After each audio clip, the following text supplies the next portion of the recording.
Olá, meus irmãos, minhas irmãs, tudo bem com vocês? Com muita satisfação, abriremos a Palavra de Deus novamente para juntos estudarmos e buscarmos sustento para a nossa fé. Eu gostaria, antes de iniciar esse estudo, de convidá-los para uma palavra de oração. Santo Deus, muito obrigado por mais essa oportunidade de estudar a Tua Palavra. Abra o nosso entendimento e nos abençoe com o conhecimento daquilo que Tu revela para todos nós através do estudo da lição. Santifica-nos na Tua Palavra, porque a Tua Palavra é a verdade. Prepare-nos para o Teu reino e nos capacita ao cumprimento de nossa missão. É o que te pedimos, agradecidos em nome de Jesus. Amém, Senhor. Unidade na fé. E não há salvação em nenhum outro, porque debaixo do céu não existe nenhum outro nome dado entre os homens, pelo qual importa que sejamos salvos. Atos capítulo 4, verso 12. É uma informação muito rica, esta apresentada aqui nesse texto de Atos dos Apóstolos. Veja que a falta de humildade da humanidade, de aceitar a palavra de Deus como ela é, de permitir que ela própria, a palavra de Deus, se interprete, que ela mesma se interpreta, e se assim fosse obedecida, jamais haveria mais do que duas religiões, como a Bíblia de fato apresenta, Apocalipse 12 e Apocalipse 17. A mulher pura, representando a igreja pura, e a mulher meretriz, representando a igreja falsa, religião falsa.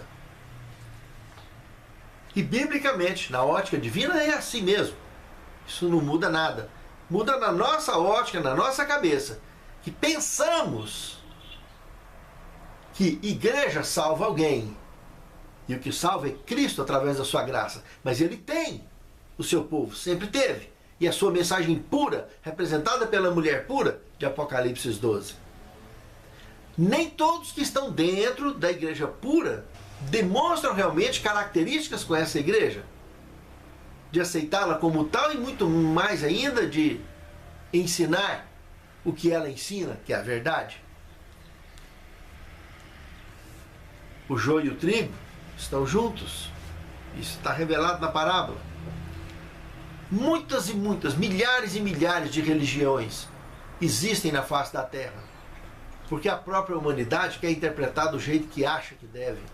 O ser humano, com as suas tendências pecaminosas, quer formar uma religião que amolde, que encaixe as suas ideias, aos seus hábitos, aos seus costumes, às suas culturas.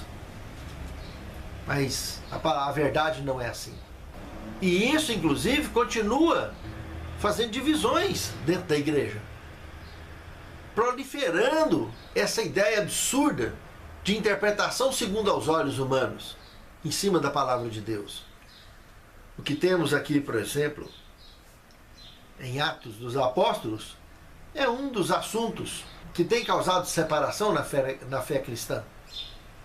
Assuntos relacionados com o nome de Deus.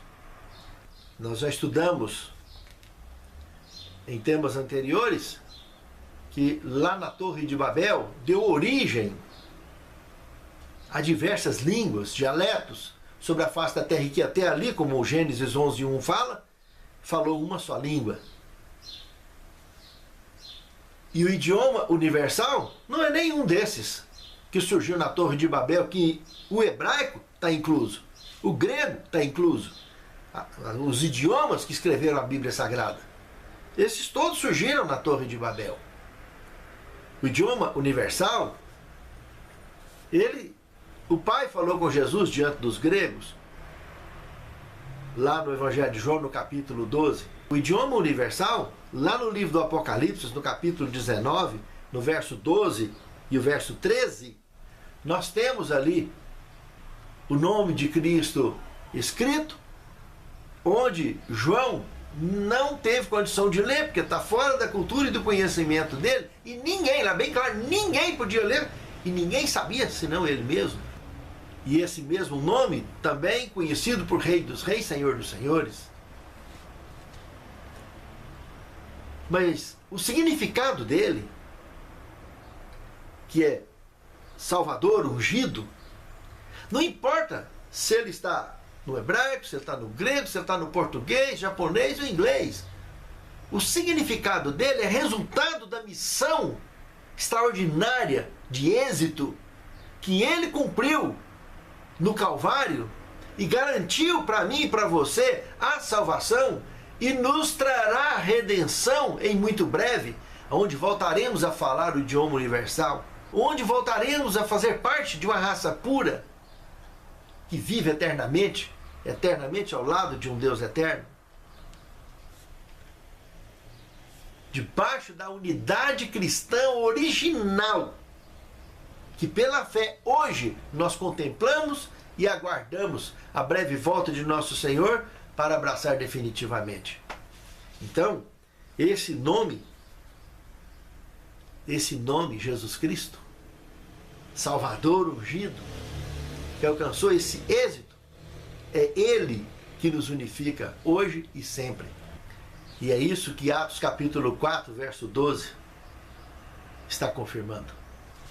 Pense nisso, amado irmão. Pense nisso, amado irmão. Salvação em Jesus, segundo tema. Dando sequência, então, nós acabamos de ver que esse nome é o nome de maior peso em todo o universo. E Atos capítulo 4, de verso de 8 a 12, também confirma o que está escrito em Atos capítulo 10, verso 43, que nos afirma que esse nome nos trará a redenção. Está tudo vinculado à missão dele, que está relacionada com o seu nome, Salvador ungido.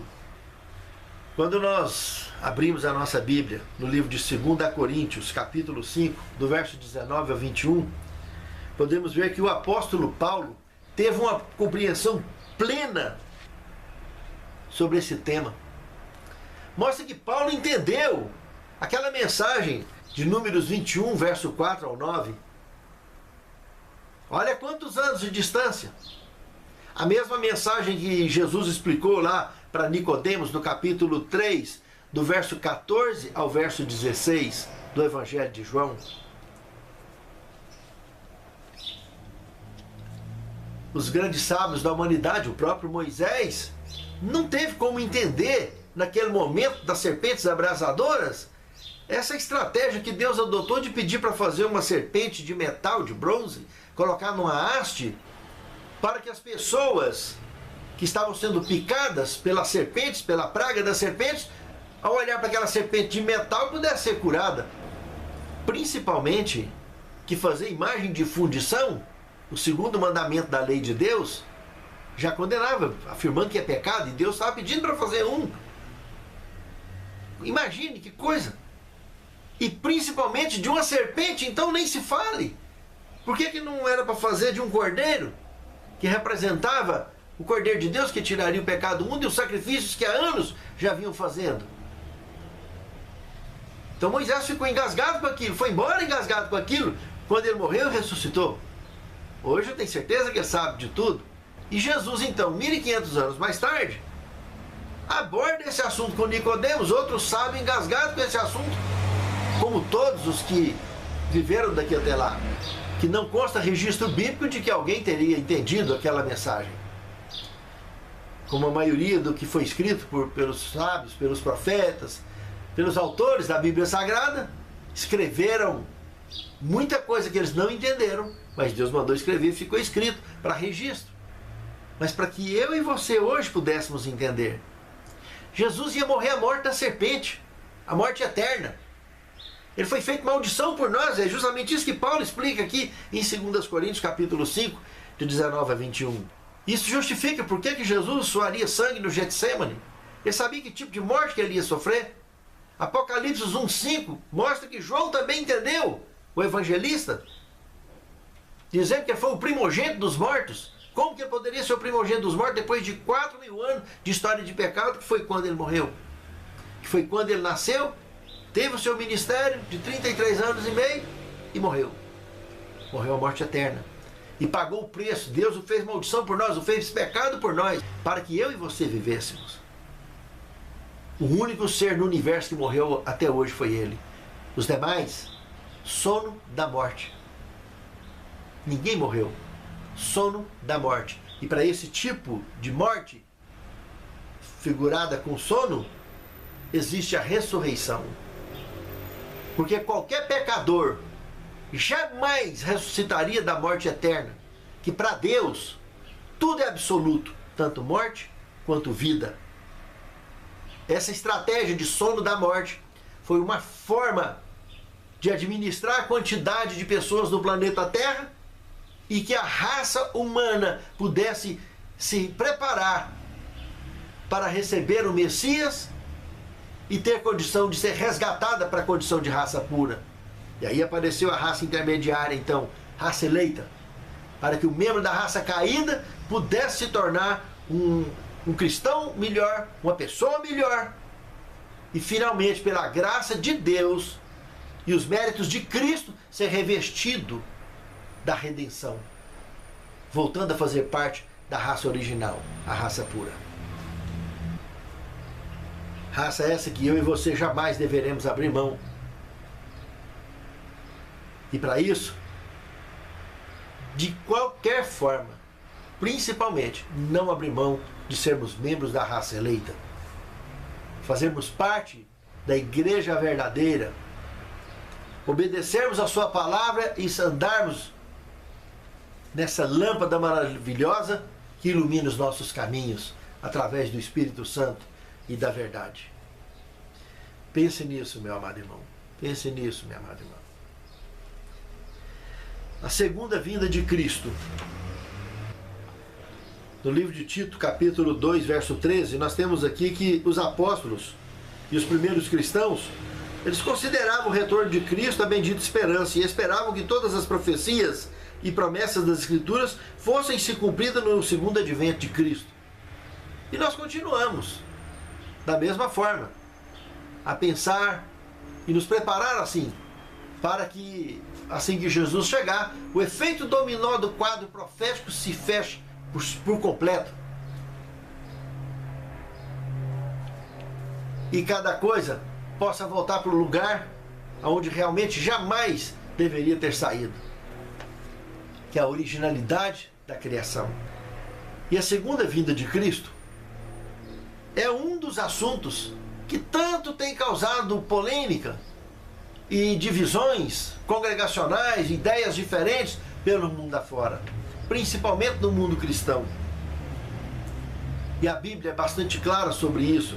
Temos aqui uma série de textos bíblicos, como Atos capítulo 1, verso 11, que a própria ascensão de Cristo, 2 cidadãos de raça pura se colocaram ali, 2 anjos se colocaram ali, e comentando com aquela população que estava assistindo a ascensão de Cristo: o que estáis olhando para o céu? Esse mesmo Jesus que vocês viram sendo recebido numa nuvem lá no céu, da mesma forma vereis ele voltar. Isso é uma afirmação categórica,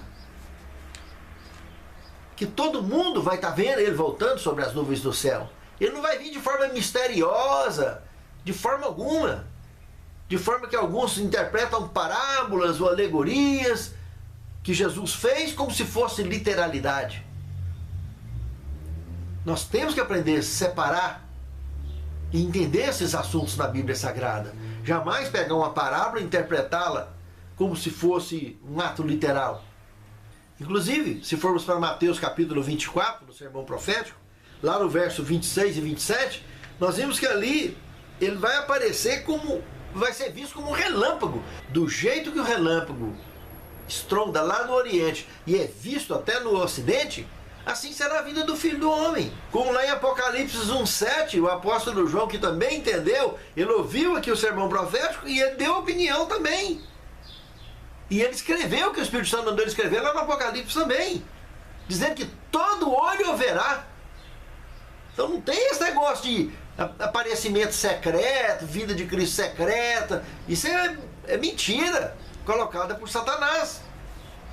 São formas de torcer a palavra de Deus e ensinar mentira para os outros. A verdade é o que está aqui nos textos bíblicos. Juntando texto com texto, um pouco aqui, um pouco ali, compreenderemos as escrituras sagradas. E isso é deixar a Bíblia se interpretar. E não pegar um texto bíblico, fazendo deste cavalo de batalha, e ensinando equívocos, erros, ou interpretações pessoais para as pessoas como se fosse o assim está escrito. O assim está escrito de Gênesis, Apocalipse, eu, Senhor, não mudo. Ele não vai dizer uma coisa aqui e desfazer de lá, não. A verdade é absoluta. E o que nós temos lá em 1 Tessalonicenses, capítulo 4, do verso 13 ao 18, nem se fala. Se lermos o que está escrito ali, mostra que ele vai descer com alarido e com voz de arcanjo quando a trombeta soar. E os que morreram em Cristo ressuscitarão primeiro. Nós, os que estivermos vivos, jamais precederemos os que dormem. Eles vão na frente e nós vamos logo atrás, transformados, ao encontro com o Senhor nos ares. Ainda diz no verso 18 para consolar uns aos outros com essas palavras. Então isso é uma coisa muito pública e de efeito mundial. Dentre várias passagens, a de Apocalipse 19, de 11 a 16, que está inclusive aquele texto sobre o nome de Cristo ali, do qual ele teve o mérito de ser chamado Rei dos Reis, Senhor dos Senhores, ali mostra um desfecho do juízo investigativo, onde Deus vem e recolhe os justos e leva, os ímpios ficam. Com toda a estrutura profética determinada sobre esse tema, eles morrerão, como 2 Tessalonicenses 2,8 também apresenta. Então será revelado o iníquo a quem o Senhor desfará pelo assopro de sua boca e pelo resplendor de sua vinda. Só então depois do milênio apocalíptico, do capítulo 20 de Apocalipse, é que a cidade santa vai descer. Esses ímpios terão sido ressuscitados durante aquele pouco de tempo e serão destruídos para sempre, de uma só vez, juntamente com Satanás e todos os governos e governantes que aderiram ao projeto besta na Bíblia Sagrada, ao projeto satânico das potestades da maldade. As potestades da maldade, com toda a sua estrutura, tanto de anjos caídos, quanto de empresas, quanto de seres humanos e religiões, todos eles, as potestades, de forma integral, será totalmente desfeita, destruída, eliminada para sempre. Isto é o tema da segunda volta de Cristo. Esta é a forma que a Igreja Adventista do Sétimo Dia ensina, conforme a palavra de Deus ensina, para a honra e a glória de Deus. Quarto tema: o ministério de Jesus no santuário celestial. Outro assunto também que já causou muito problema e causa polêmica, muita polêmica. E é muito claro na Bíblia Sagrada. Para começo de conversa, se formos lá em Êxodo capítulo 25, verso 8, nós vimos lá no início do Êxodo, Moisés sendo orientado por Deus a construir um tabernáculo, um santuário, porque Deus queria habitar entre nós. E somente lá em 1 Reis, do capítulo 5 até o capítulo 8, é que nós vimos o acontecimento disso. Depois de 600 anos aproximadamente, desta orientação que foi dada no Êxodo. Moisés fez um tabernáculo, uma tenda móvel. Esse funcionou até nos dias de Salomão. Mas o santuário definitivo, o tabernáculo, construção, alvenaria, só foi feito por Salomão. Inclusive Davi quis fazer e não pôde fazer, porque ele era um guerreiro que tinha a mão suja de sangue, e por esse motivo Deus não autorizou, apesar de ele ter sido amigo de Deus. Mas Salomão foi o filho de Davi, que foi autorizado e abençoado para construir. E outro detalhe, a construção desse santuário, dessa alvenaria, de um santuário hebreu que teve aqui na terra, tem detalhes muito sérios. No mesmo Êxodo 25, verso 8, que fala para construir, lá no verso 40, diz que era para ser respeitado o modelo, o projeto que Moisés viu lá no Monte Sinai.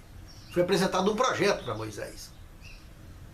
E esse projeto só foi replicado, detalhes dele, quando foi feita a alvenaria para Davi, que não pôde construir, mas fez o projeto do santuário que Salomão construiria.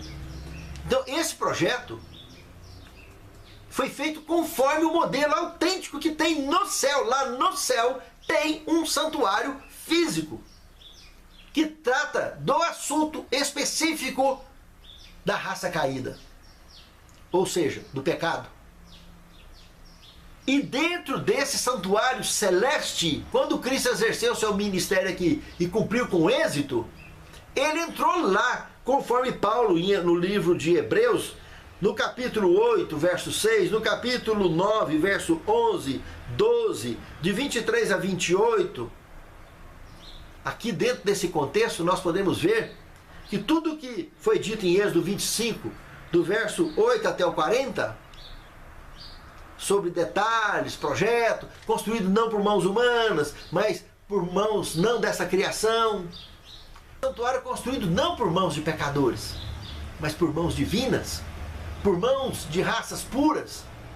Esse que tem lá no céu, que trata do assunto de todos que um dia pecaram. E lá dentro, conforme 1 João, capítulo 1, verso 9, até o capítulo 2, verso 2, mostra que Cristo desempenha uma função de um advogado, de um defensor público da raça caída, que aceite fazer parte desse reino de volta, ou seja, que aceita fazer parte de uma raça eleita, de um povo de Deus, que quer voltar a fazer parte da raça pura. E que aqui, então, na defesa que ele apresenta para nós como advogado nosso lá nesse santuário, diante do Pai, ele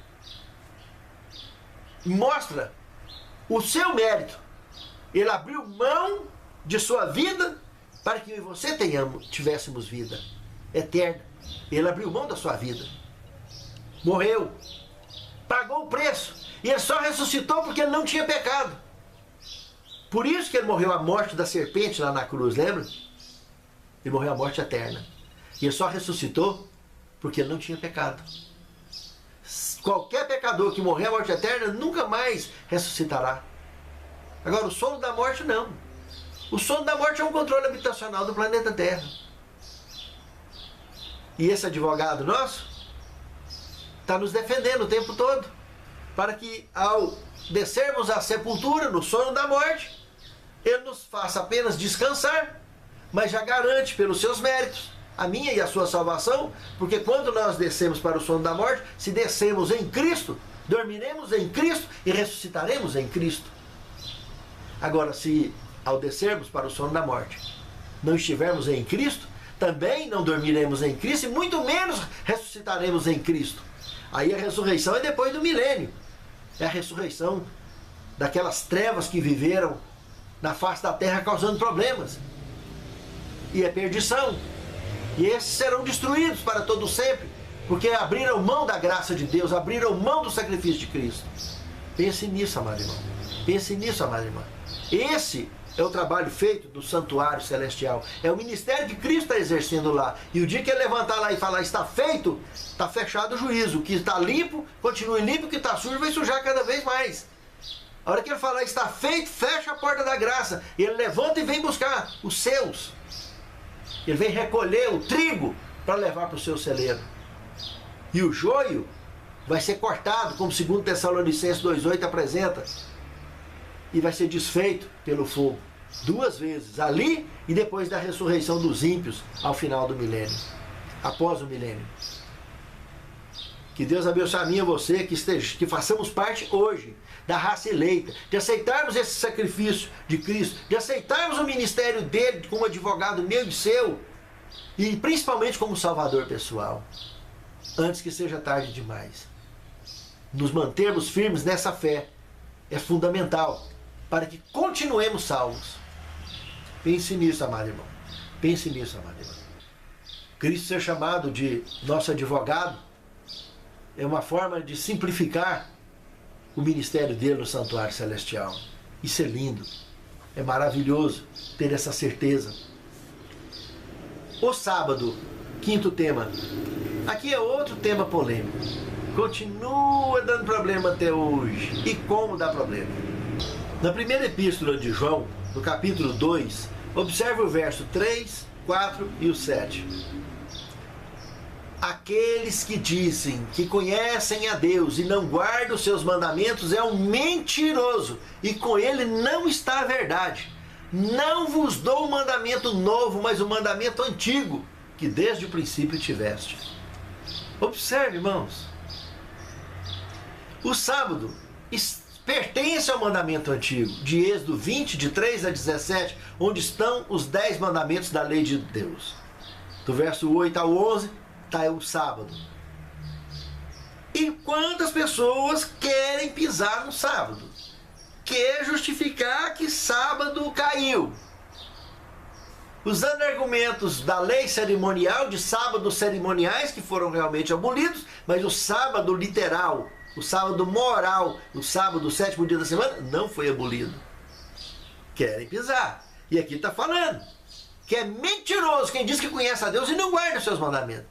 Muito pior ainda se ensinar. O próprio Cristo falou em Mateus 5, de 17 a 19. Não penseis que eu vim abolir a lei ou os profetas, não vim abolir, mas cumprir, porque em verdade vos digo que até que os céus e a terra passem, nem um jota e nem um tio é para ser tirado da lei sem que tudo seja cumprido. Qualquer, pois, que tirar qualquer um desses menores mandamentos que seja ensinar aos homens, será considerado ínfimo pelo reino dos céus, e os que os guardar e os ensinar, será considerado grande. E Jesus continuou guardando o sábado. Lucas 4,16. Ele tinha por costume ir à igreja todo sábado, nas sinagogas. Irmãos, o livro de Tiago, no capítulo 2, verso de 8 a 12, fala que aquele que guardar toda a lei e tropeçar num só ponto, torna-se culpado de todos. Porque o mesmo que diz não cometerás adultério, também diz não matarás. Se tu não mata, mas comete adultério, é feito transgressor da lei de Deus. Assim falai, assim procedei, porque você será julgado pela lei da liberdade. Entende, irmãos? Não adianta fugir disso. O relato que nós temos em Êxodo 20, de 8 a 11, do mandamento do sábado, ele é bastante claro.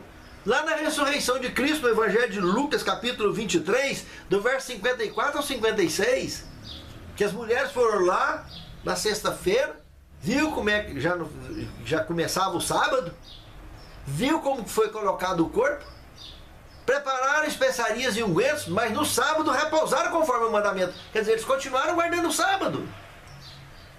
E se formos lá em Atos dos Apóstolos, como em vários outros textos da Bíblia, temos lá Atos 13, 14, 42 e 44, sábado, sábado, sábado, no Novo Testamento, anos e anos e anos depois, já no ministério de Paulo, mais de 30 anos depois da ascensão de Cristo, no capítulo 16, verso 13 de Atos também, no capítulo 17, verso 2 de Atos, no capítulo 18, verso 4, dentre outros textos também. Irmãos, não adianta, é dar murro em ponta de faca. Lá no Apocalipse, no capítulo 12, verso 17, o dragão irou-se contra a mulher e foi fazer guerra ao resto da sua semente, que guarda os mandamentos de Deus e tem o testemunho de Jesus. Lá em Apocalipse, capítulo 14, verso 12, do mesmo jeito. Aqui está a paciência dos santos, dos que guardam os mandamentos de Deus e têm a fé em Jesus. Não tem para onde sair. O sábado pertence aos mandamentos de Deus, pertence aonde Jesus falou: se me amardes, guardareis os meus mandamentos. Nós não somos salvos pela lei de Deus, nós não somos salvos pelos mandamentos, mas guardamos por expressão de gratidão e amor a salvação que Ele nos dá. Pense nisso, amado irmão. Não abra mão do santo sábado, guarde o sábado. Sirva ao Senhor em espírito e em verdade, porque o Senhor procura tais que assim o adorem. João 4, 23. O mais célebre dos textos bíblicos sobre a questão do sábado, para mim, na minha opinião pessoal, é Isaías, capítulo 66, versos 22 e 23. Ali diz, em poucas e boas, que o sábado não é para ficar sendo discutido em boca de mortal, não. Nessa boca imunda de vermes mortais. O sábado é para o novo céu e na nova terra, ele vai continuar sendo guardado. Vai continuar sendo o principal dia de culto, onde toda a carne virá perante mim me adorar, diz o Senhor, de um sábado ao outro. É o texto mais célebre sobre a guarda do sábado. Esse de Isaías, capítulo 66, 22 e 23. Reflita sobre isso, meu amado irmão e minha amada irmã. É muito sério esse assunto. O sábado não salva ninguém, mas mostra direitinho as pessoas que aceitaram a salvação. Deus não leva em conta os tempos da ignorância, quem não sabia. Mas quem sabe e não obedece, é muito sério esse assunto. Reflitam. Sexto tema, morte e ressurreição. Na criação,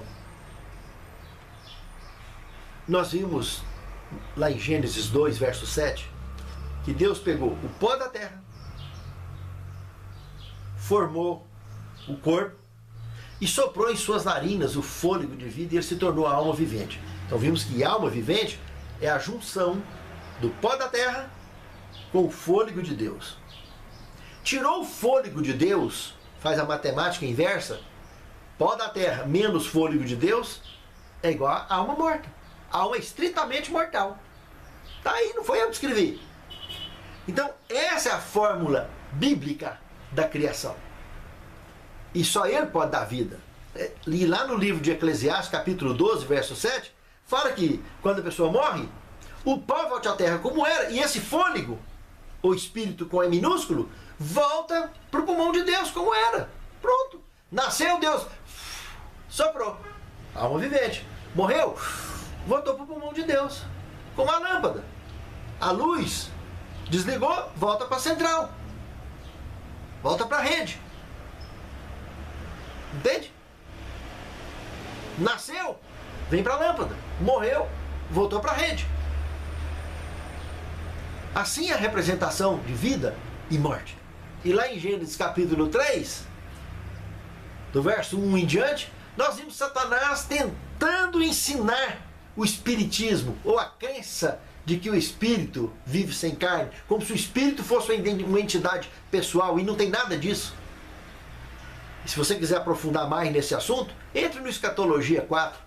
Lá tem 37 aulas que você poderá aprofundar em todos os temas da Bíblia Sagrada, os principais, e temas polêmicos também, mas que a Bíblia se interpreta. Não tem opinião pessoal de ninguém, mas a Bíblia se apresenta, a Bíblia se identifica, a Bíblia mostra a verdade. Tira da zona de conforto, sim, a verdade, mas é a verdade.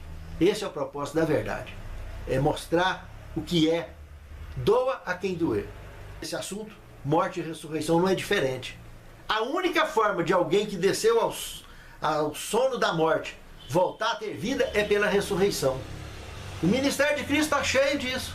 Algumas pessoas contemporâneas dos dias de Cristo ressuscitarão 2 vezes, como Lázaro, Tabita, o filho da viúva de Naim, entre outros, contemporâneos dos apóstolos também.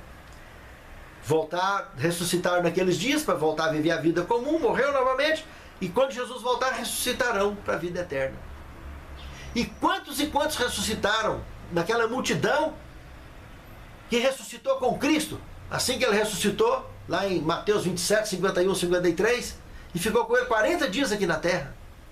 E ao final desses 40 dias, estava lá na nuvem, conforme o desejado de todas as nações apresenta, estava lá, esperando Jesus para ir embora e ser levado como a primícia dos mortos, 4 mil, que ele vai levar pessoalmente, junto com a grande multidão, quando ele voltar. E a messe, a roça dos mortos, dos ressurretos, também estará junto com a primícia dos vivos, que é os 144 mil, e a grande multidão incontável. E aí, juntando com essa dos ressurretos, que é muito maior ainda, nem se fale. Aquela grande multidão que irá ao encontro com o Senhor nos ares. Os ressurretos na frente, como Paulo falou em 1 Tessalonicenses 4, 16 ao 18, e os que ressuscitaram por último e foram transformados num piscar e fechar de olhos, como Paulo em 1 Coríntios, capítulo 15, de 51 a 53, afirma com clareza e muito detalhe. Vai então esses ao encontro com o Senhor nos ares. Todos transformados já naquele momento ali em raça pura, Que Paulo fala que isso que é corruptível se revestirá da incorruptibilidade. Isso que é mortal se revestirá da imortalidade. Essa é a forma bíblica, é a verdade que acontecerá comigo e com você na volta de Jesus. Não adianta ir para outra direção, que é ensinar mentira. Essa crença de que espírito vive sem carne, isso derruba a tese bíblica da ressurreição, derruba a palavra de Deus, e isso coloca a palavra de Deus como mentirosa. E a palavra de Deus é a verdade. Satanás e as suas mentiras será desmascarada para sempre na volta de Cristo. Insistir na mentira é rebelar-se contra Deus, é fazer parte, ao invés do povo de Deus, é fazer parte das potestades da maldade aqui nesse mundo. Pense nisso, amado irmão. Pense nisso, amado irmão. Paulo, inclusive, em 1 Tessalonicenses, no capítulo 4, no verso 13, ele chama de ignorante. Ele bate duro. Não quero, irmãos, que sejais ignorantes acerca dos que dormem. No capítulo 15, inclusive, de Coríntios, todinho, eles trabalham com muito detalhe. Vale a pena estudar 1 Coríntios, capítulo 15. Ele ensina com detalhes sobre essa questão da ressurreição. Então não adianta tentar fugir disso. Ou você acredita no Espiritismo ou você acredita na ressurreição. Não tem lugar para conciliar esses dois temas. Um é satânico e é de trevas e o outro é de luz. Um é mentira e o outro é verdade. A ressurreição é verdade, o Espiritismo é mentira. Essa crença que o Espírito vive sem a carne. Isso é total mentira. E isso é a coluna dorsal da grande Babilônia, dos espíritos imundos semelhantes a rãs. Pense nisso, amado irmão. Pense nisso, amado irmão. É um assunto muito sério e nós precisamos de aceitar a simplicidade da palavra de Deus. O próprio Cristo é a ressurreição e a vida. Ninguém chega à vida eterna se não for por Ele. Para finalizar, sétimo tema, amor de verdade. Eu citaria um texto de Desejar a Todas as Nações, página 25, que diz o seguinte: Cristo foi tratado como nós merecíamos, para que pudéssemos receber o tratamento que Ele tinha direito. Sofreu a morte que nos cabia, para que recebêssemos a vida que a Ele pertencia. Ele ressuscitou, porque Ele não tinha pecado. Morreu a morte da serpente.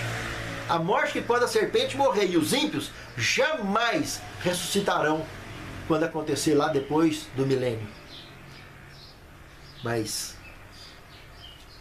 nós, hoje, todos os que já descansaram em Cristo e continuarão descansando em Cristo, hão de ressuscitar para receber a vida eterna.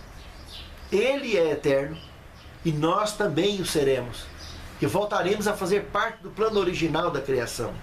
Raça pura, sem defeito. A única mudança que haverá no universo é que a cidade santa, que hoje está lá no terceiro céu, vai vir para cá. Esse planeta aqui, aonde ele cumpriu com essa missão, com esse êxito missionário, é o planeta de onde será administrado o universo. E que eu e você estejamos lá, naquele grande dia. Santo Deus, fortaleça a nossa fé, abra o nosso entendimento, capacita as nossas decisões urgentes ao teu lado e da tua verdade, da tua palavra, antes que seja tarde demais. Aqueles que estão divididos em dúvida, fortaleça o Senhor, para que eles tomem a decisão e te sirvam em espírito e em verdade e abandone a grande Babilônia. Deixe de fazer parte dessa Babilônia, dessa baderna religiosa, e te sirva em espírito e em verdade para todo sempre. Que naquele grande dia nós e nossos lares representados nessa oração sejamos contados entre os salvos, que marcharão para dentro dos portais da cidade santa. É o que te pedimos, agradecidos em nome de Jesus. Amém, Senhor.